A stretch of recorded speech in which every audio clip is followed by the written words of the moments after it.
सच्चिदानंद कंद भगवान की जय।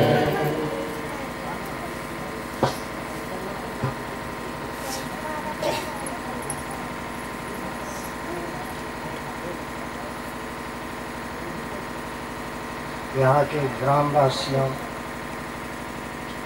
पंडाल में उपस्थित श्रद्धालु, प्रेमी, ईश्वर के उपासक, कितने ही संस्था के लोग ज्ञान लेकर के आए होंगे।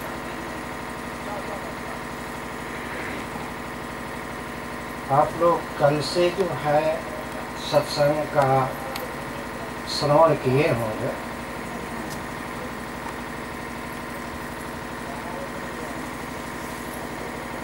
श्रवण करना इसलिए आवश्यक है कि पहले श्रवण करने का अर्थ है कि पहले कान से सुनो। एकाग्र चित्त जो है, चित्तवृत्ति बस में करके जो कान से सुनते हैं उसको मन में मंथन करें, विचार करें। विचार ही जीवन का आधार है। अगर बिना विचारे जो करे सो पीछे पछताता है।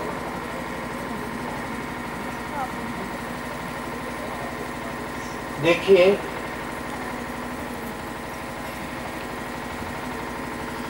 दो तरह का जन्म होता है।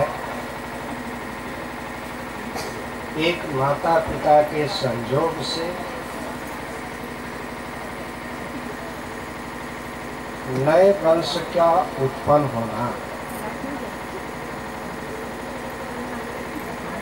पलते बढ़ते इनके छत्र छाया में खेलते खाते शिक्षा ग्रहण करते हुए पाठशाला से यात्रा करते हैं।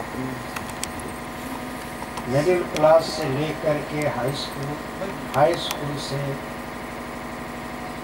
कॉलेज, यूनिवर्सिटी तक जिस प्रकार अक्षर विद्या का मुझे शिक्षा मिला, ये अक्षर की उत्पत्ति कहाँ से हुई, कहाँ से अक्षर ये प्रकट हुआ।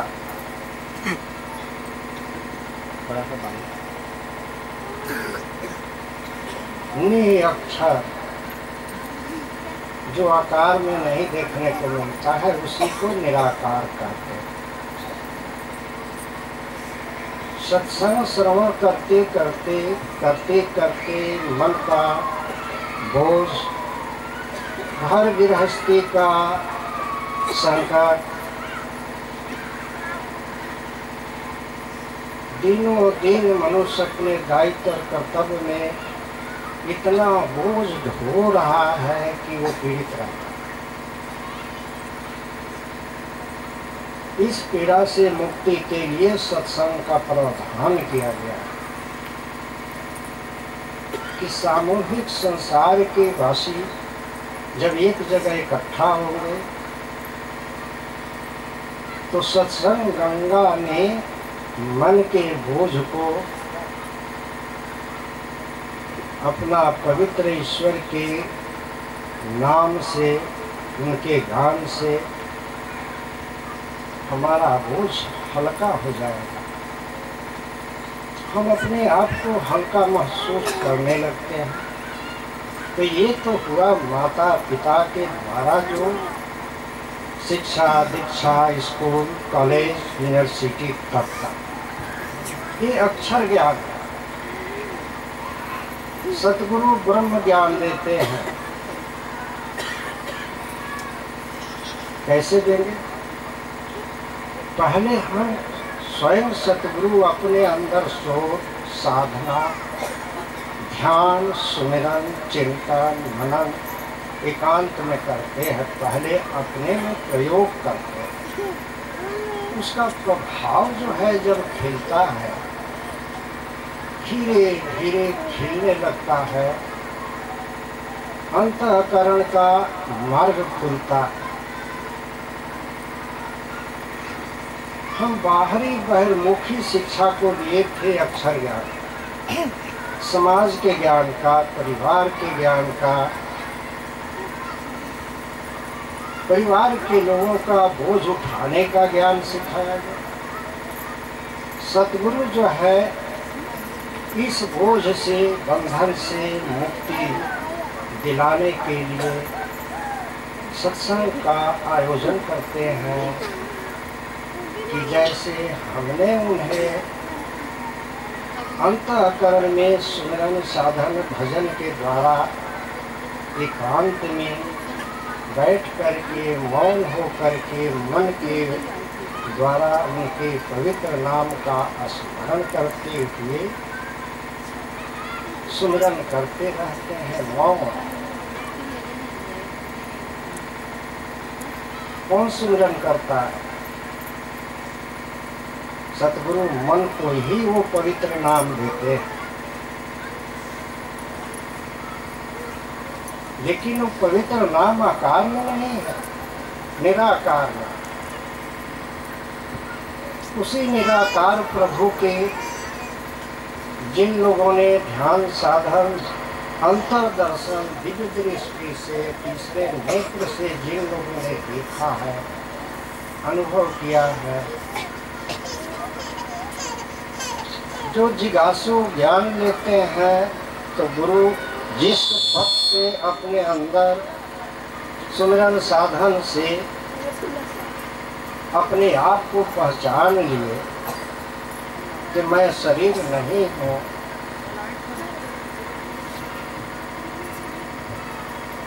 मैं आत्मा हूँ, आत्मा प्रकाश युक्त है।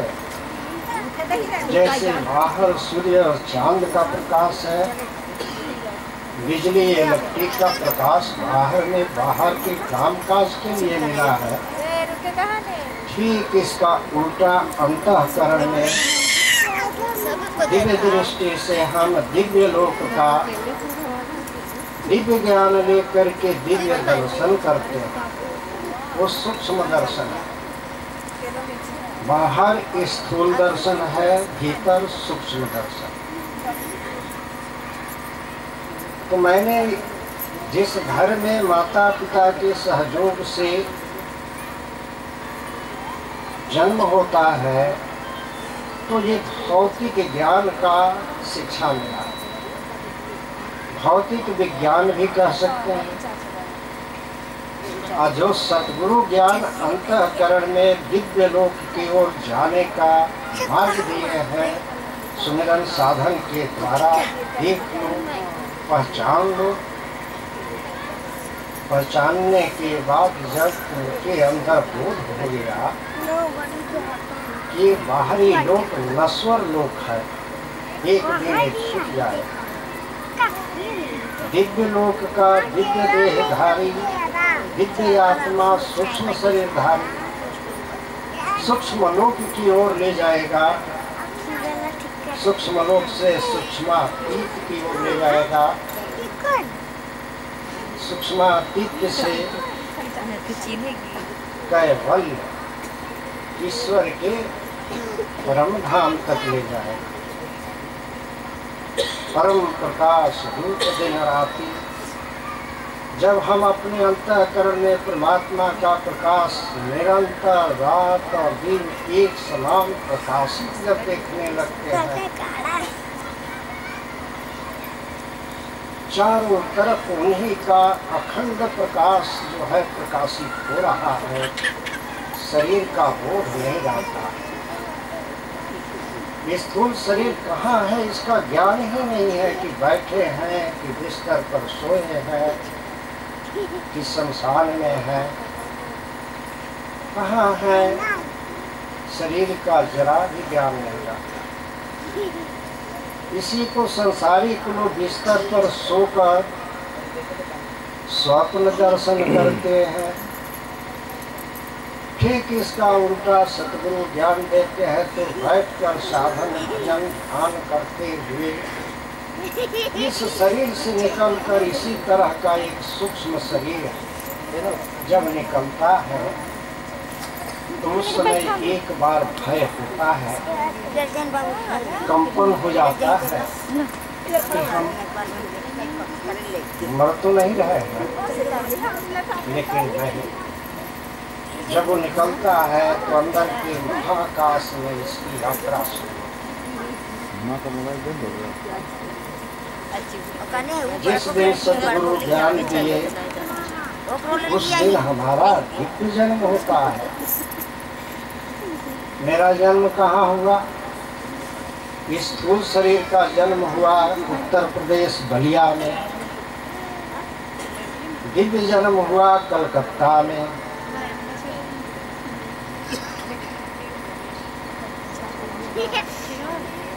दिव्य जन्म के बाद जो है निराकार का सुमिरन करते करते करते निर्गुण ब्रह्म सगुण भय जैसे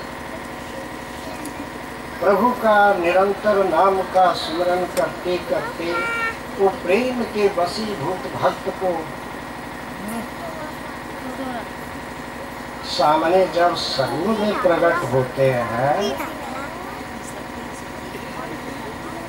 निर्गुण सगुण ही नहीं कछु भेदा।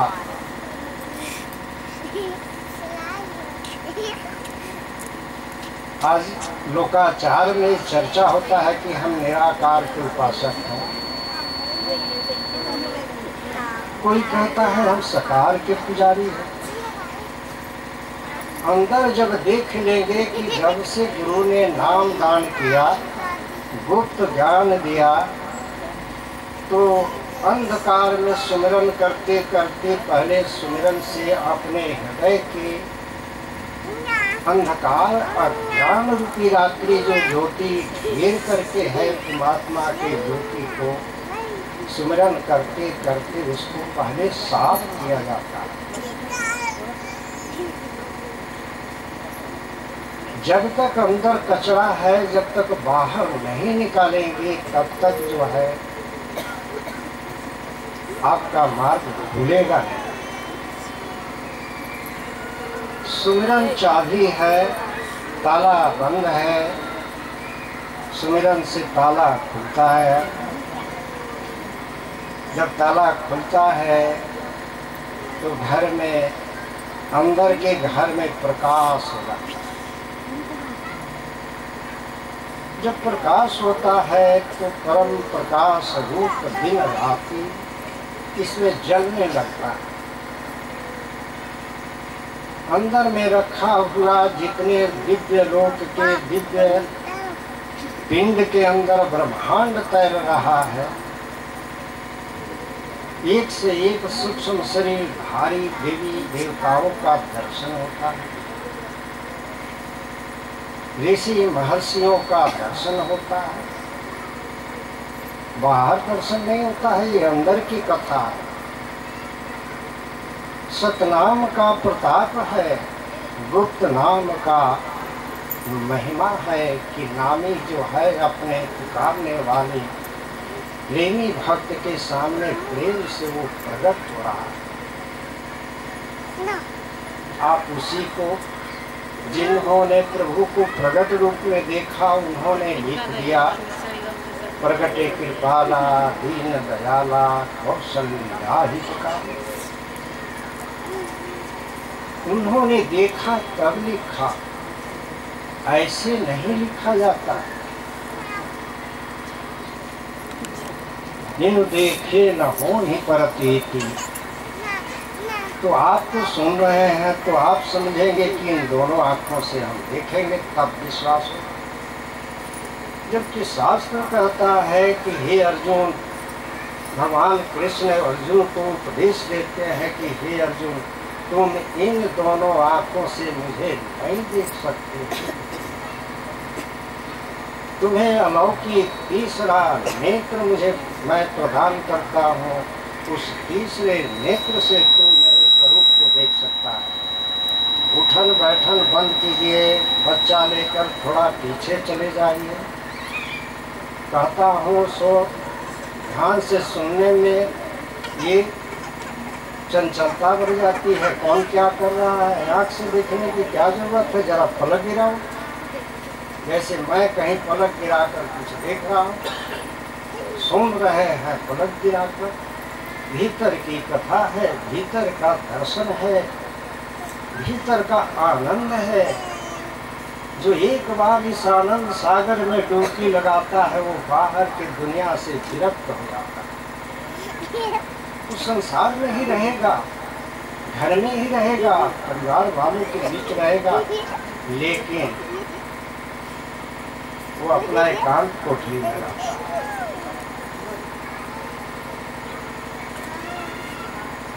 निर्जन शांत एकांति वासी, जहाँ जन समुदाय कोलाहल नहीं है, वहाँ परमानंद के परम शांति वातावरण में चित्त को एकाग्र करके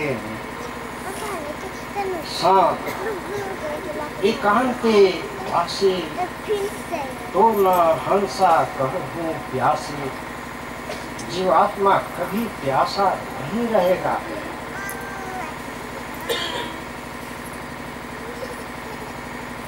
जब परमानंद का परम अमृत का पान करने लगिएगा तो भौतिक भोजन बहुत स्वल्प रह जाता है, बहुत स्वल्प। जीने के लिए, शरीर धारण करने के लिए भोजन किया जाता है।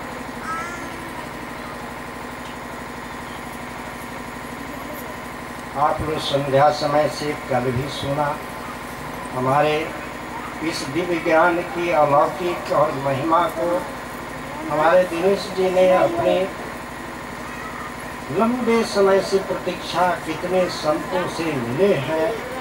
60 किलोमीटर साइकिल चलाकर संतों के आश्रम में गए हैं, मिले हैं। जब तक ज्ञान मिले नहीं साचा, तब तक गुरु करो 10 पाँचा। जीवात्मा जब तक अपना ठहराव, अपना घर का पता ठिकाना नहीं पाएगा, तब तक जो है वो अशांत रहेगा। चाहे रात दिन संत महात्मा के पास आश्रम में रहे, आश्रम में रहने से ज्ञान नहीं। शांत प्रकृति में एकांत जगह रहो। गुरुदेव हम लोगों को ले करके 25 किलोमीटर 30 किलोमीटर चले जाते थे निर्जन पार्क में, जहाँ कोई कोलाहल नहीं, नदी के किनारे लेकर चले जाते। कोलाहल नहीं, शांत वातावरण में केवल हम लोग सुने। एक बार इसी घटना को मैं आपके सामने जो अनुभव गुजरा है उसको हम सुना दें। जब हम लोगों की साधना अंतर्मुखी होते होते गहराई में उतरती जा रही थी, तो बाहर की दुनिया से हम लोग बेखबर रहते थे। 2-2 दिन हो जाता था, भूख प्यास नहीं लगता था। दैवी ईश्वरी अमृत जो है अंदर में जो है वर्षा ऋतु के तरफ बरस रहा था, प्रकाश चारों तरफ। हावड़ा स्टेशन के बगल में जो हावड़ा ब्रिज है और स्टेशन के बीच में गुरुदेव हमारे गुरु भ्राता महात्मा श्री राम शुक्ला जी के बीच में गुरुदेव, उनके भाई हम बैठे हैं साधन में, तीनों मौन होकर सुन रहा था। क्या देखते हैं कि हम सूक्ष्म शरीर से देखते हैं तो उस पार से दिव्य दृष्टि से देखते हैं कि गुरुदेव जल के ऊपर चले आ रहे हैं। एक तरफ स्थूल शरीरधारी गुरु तो यहाँ है, वो कौन है जो चले आ रहे हैं जल के? वो है सूक्ष्म शरीरधारी। वो पल मात्र में जल के ऊपर भी जा सकते हैं, आकाश पर भी जा सकते हैं, भीतर के आकाश, बाहर की नहीं। कहने का मेरा मतलब बाहर आप लोग मत सोच लीजिएगा। यहाँ अंतर दर्शन बाहर का दर्शन नहीं है, भीतर का दर्शन। कितने श्रद्धालु इसमें आए होंगे, अपने अपने संस्था के गुरु महाराज से ज्ञान लिए होंगे। उनसे पूछा जाए कि कितना समय अपने घर में गृह कार्य नाना जंजाला को निपटाने के बाद अपने घर में गुरु से ज्ञान लेकर कितना क्षण साधना पर बैठते हैं। भीतर का वो ज्ञान भी है तो ध्यान सुमिरन अंदर होगा ना, कौन करेगा? मन करेगा। यही ने आपको परेशान किया है।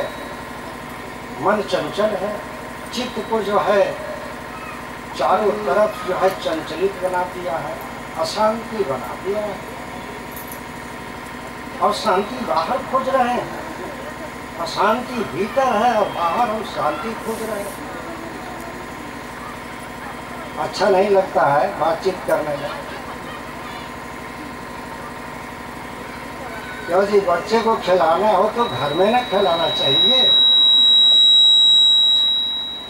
ये तो सत्संग है, शांति से सुनो, तेरा आत्मा पवित्र होगा प्रभु की कथा सुनकर। वो अनंत प्रेमी है जो एकाग्रचित से श्रवण करता है, सुनते सुनते प्रभु के प्रति प्रेम और अनुराग निकलता है आपके हृदय से।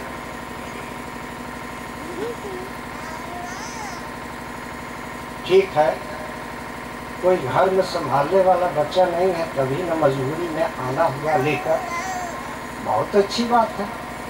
संस्कार होगा बच्चे को भी, लेकिन उस बच्चे के तरफ मन देखिए, वो भगवान का एक दूसरा पवित्र रूप है।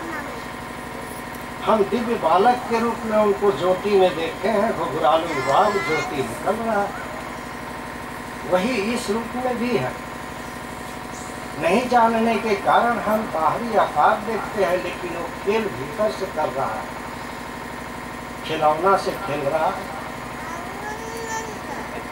खेलने दीजिए, वो आपको बिगड़ने नहीं डाल रहा।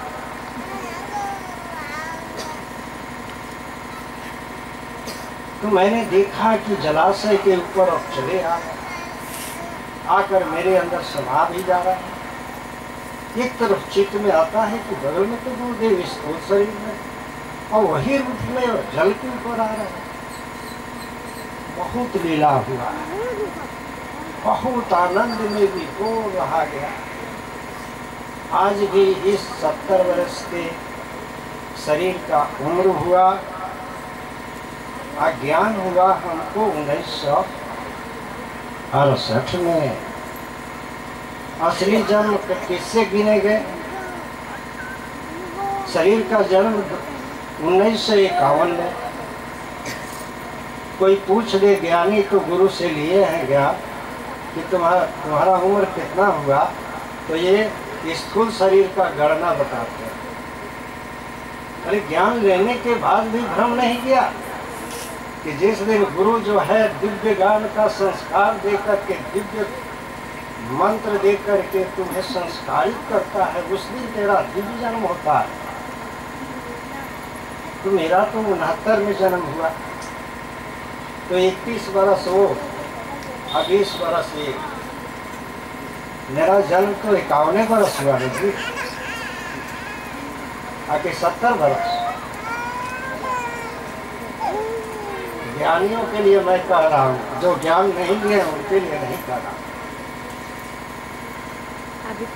गुरु अपने शिष्य को अपने जैसा बना देना चाहता है। हम खुद जो है न बने, हम खुद उनके दिए हुए मंत्र का सेवन न करें, इसके मंत्र के प्रभाव को अपने अंदर प्रभावित न देखे, प्रकाशित न देखे, तो अज्ञान रूपी मुझे माया 24 घंटा घेरे रहेगी। जो ज्ञान है वो प्रकाश में राह दिखाता है,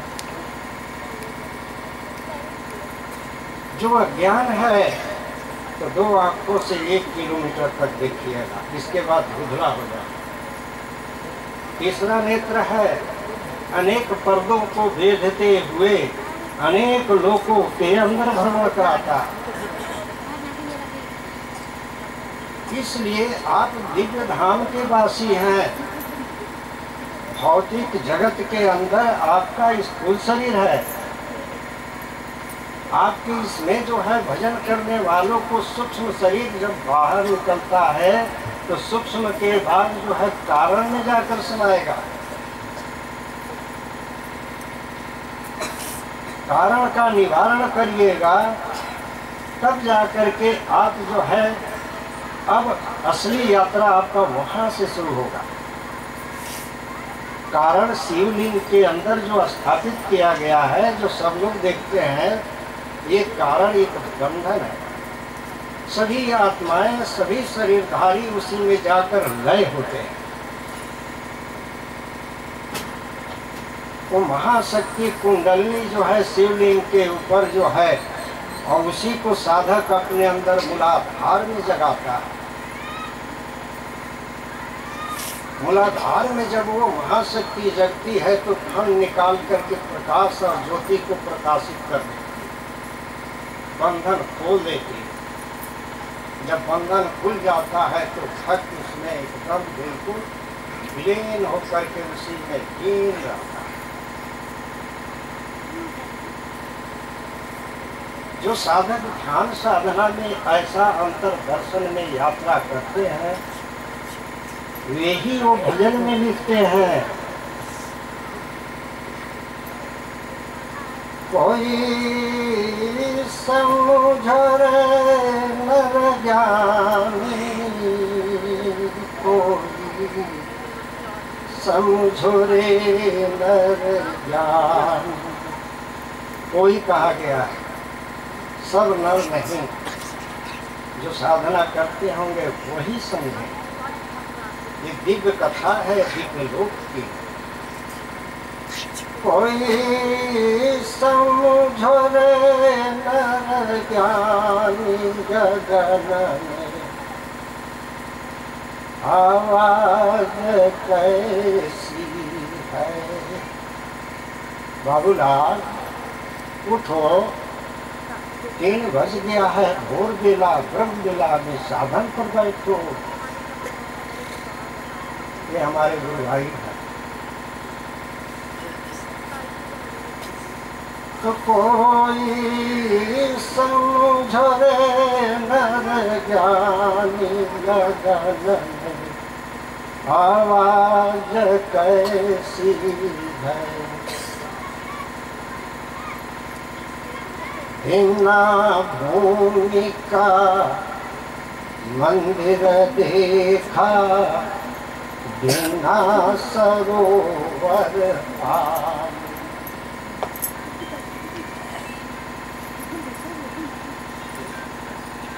बिना चमक के चमक चांदनी, ज्योति में ज्योति समानी। कोई समझो रे नर ज्ञानी। कितनी जो है हृदय के अंदर प्रेम का करुणा छा जाता है। जो देखा नहीं वो क्या समझे। क्या इन आंखों से देखने की बात हो रही है कि ये तीसरे नेत्र से दिव्य धाम को देखने के लिए बात हो रही है। हम इसलिए कहते हैं कि साधक ज्ञान लेकर साधना नहीं करेगा तो राज विद्या पर्दे में ही रह जाएगा। ये गुप्त भेद है, भीतर का भेद है। गुप्त भेद नहीं संत दुराव है, कभी छुपाते नहीं है। आरत अधिकारी जही पाव है। पहले अधिकारी तो बनिए, तुरंत ज्ञान क्यों मांगते हैं? पहले सत्संग खूब सुनो, सुने हुए पर विचार करो। घर में जाकर, खेत में जाकर, एकांत में बैठकर विचार करो। विचार करोगे उस जन्म देने वाला परमात्मा से मिलने के लिए जीवात्मा विकल है, जो बंधन में बंध गया है। कैसे बंध गया? भूमि परत जिन गागर पानी,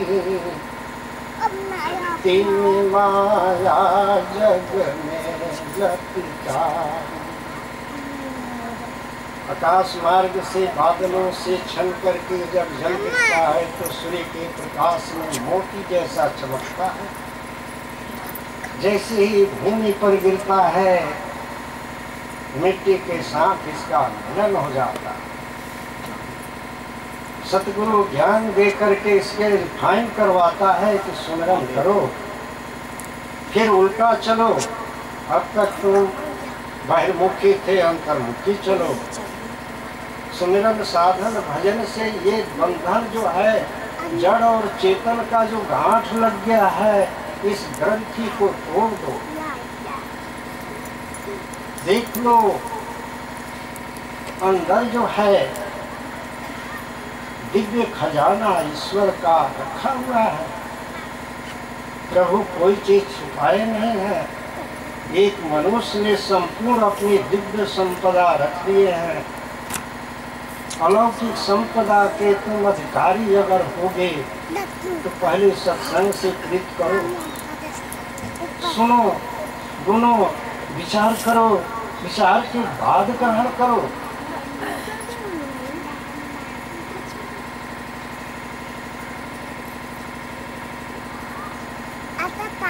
तो हमने दो जन्म की कथा कहा, भौतिक जन्म, आध्यात्मिक जन्म।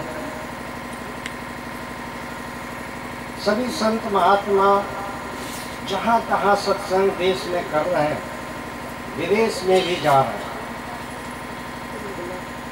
हम ये न देखें हम हैं क्या, पहले अपने आप को तो ठीक से जाने।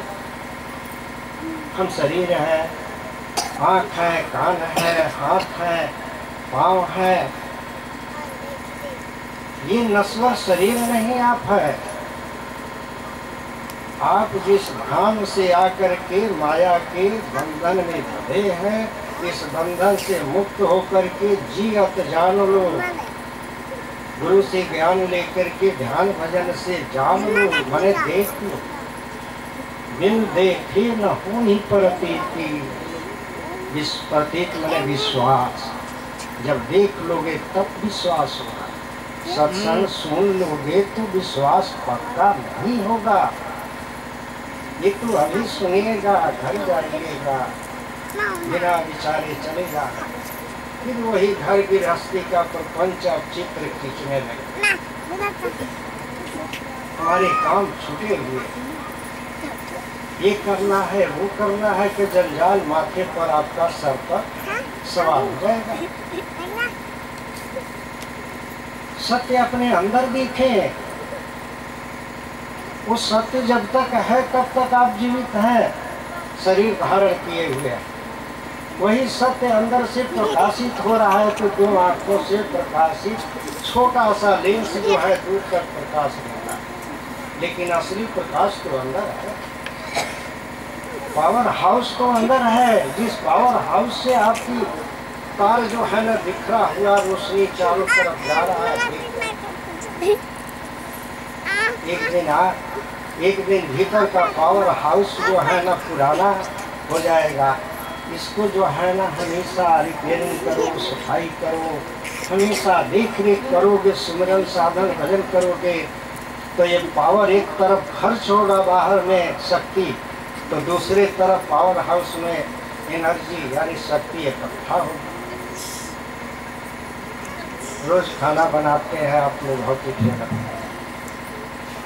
घंटे 2 घंटे तो खाना बनाने में लगता है। तमाम परिवार को खिलाते हैं और उसी बर्तन में जूठा रख दें और शाम को भी परोस देंगे तो आप परिवार को कितना बुरा भला बोलिएगा। क्यों मांजते हैं? क्यों तसले मांजे जाते हैं, छीपे मांजे जाते हैं, प्लेट से लेकर कटोरा, गिलास, चाय पानी का। बिना मांजे हुए तो आपको तृप्ति होता नहीं। जब वही मांज लेंगे, साफ कर लेंगे तो आपको संतोष होगा, उसमें पुनः भोजन डाला जाएगा तो आराम से भोजन करेंगे। उसी प्रकार अंदर जीवात्मा का भी भोजन माने भजन है। भजन करोगे सफाई होगा। जो गंदगी इकट्ठा होता है संसार के भोग विलास का, उसको भजन करोगे, एकांत में बैठ कर के मौन भाषा में मानस जाप करोगे तो मन निर्मल होगा, दोष निकलते रहेगा, सफाई होता रहेगा। आप हल्का फुल्का तनाव मुक्त बने रहिएगा, संतोष आपको होगा, शांति आएगी। जब अंदर शांति होगी संतोष होगा। लेकिन आज आप विचार नहीं करते हैं। आप कल क्या थे, बचपना में क्या थे, स्कूल क्लास में पढ़ने जाते थे तो फीस का पैसा था कि नहीं था, ये तो सबके साथ अनुभव है। आज कहाँ है? आज तो इतने पैसे हैं कि साल पर साल अनेक तरह के वस्त्र से हम अपने आप को सुरक्षित शरीर को रखता है। उस दिन कोई चीज नहीं था, वस्त्र देश में नहीं था। पेवन लगे हुए लोग जो है बिना चप्पल के लोग जाते थे स्कूल पढ़ने। 2 किलोमीटर 5 किलोमीटर तक के लोग पैदल जाते थे बिना चप्पल जूते थे। साधारण कपड़ा, आयरन तो कोई नाम ही नहीं था। उसमें 2 सेट कपड़ा किसी के पास नहीं था, एक ही को धो, एक ही पहनो और वही स्कूल जाओ। शादी विवाह में लोग जाते थे तो जैसे तैसे एक तो कपड़ा पेटी में रखा है, बिल्कुल मोगराए सुमराए हुए, तो वो विवाह शादी में कंधा पर रखकर गंजी पहन करके पैदल जो है 10 किलोमीटर 15 किलोमीटर शादी विवाह में बीच में पड़ाव डालते थे। आज उस दिन पूर्वज या आप कहाँ थे? कभी विचार किए कि आज इतने प्रचुर संपदा ईश्वर ने दिया है। वस्त्र से लेकर माटी के घर से ईंटे का घर, लालटेन और दीपक जलने की जगह मरकरी जल रहा है। हाथ पंखे की जगह आज सीलिंग पंखा और टेबल पंखा चल रहा है। आज इतनी सुविधा आ गई तो दुख क्यों इतना है? जिस दिन नहीं था तो महावीर की तरह जो है किसान खेती करता था, ट्रैक्टर नहीं था, हल जुताई होता था। उस दिन का सुख का अनुभव कीजिए। आज संपूर्ण जो है आपके पास संसाधन प्रचुर मात्रा में है तो दुखी क्यों है? कितना रोग क्यों है? कम उम्र से प्रेशर, शुगर, कैंसर, किडनी, ये तो बीमारियां उस समय था ही नहीं। तो हम जितना सुविधावादी सुख भोगी हो गए उतने दुख पीछा कर रहा है। धन ज्यादा होगा तो धर्म को जो है ना निगल जाता है। धन के बढ़ने से दुख बढ़ता है, धर्म के बढ़ने से चौतरफा सुख फैलता है। अधिक धन होगा तो सुख के माथे सिर पड़ी कि नाम हृदय से जाए। अधिक धन आ गया तो इसी की रखवाली और व्यवस्था करने में आप उलझ गए, ईश्वर का नाम गुरु से ज्ञान लेकर के भूलते चले गए। सुख के माथे सिर पड़ी यानी बुद्धि जो है पत्थर हो गया कि नाम हृदय से जाए। बलिहारी वाह घटकी जा घट पल पल नाम रटा। नाम को ही भजन कहा गया है, लेकिन साज और संगीत पर जो भजन होता है ये तो बड़ा प्रिय लगता है जी। मेहनत नहीं करना पड़ता है, आराम से सुनने को मिलता है। तो कै दिन सुनिएगा? कल तक सुनिएगा। 3 दिन का ही मेला लगेगा। बाद बाकी सुना सुना खाली निरस्ता में आपका जीवन जो है चला जा रहा है। ऐसा आनंद हमेशा मिलता है। अरे उससे ज्यादा आनंद तो 24 घंटा इसमें है। जब भजन किया जाता है तो 5 नौबत भाग्यती उच्छति सुराग इसमें जितना संगीत हो रहा है उस संगीत को तो तुम सुनते ही नहीं हो, ज्ञान तो ले लिए हो। पांचों नौबत भाजती हो छत्तीसों राग, निज मंदिर सूना पड़ा बैठन लागे काग।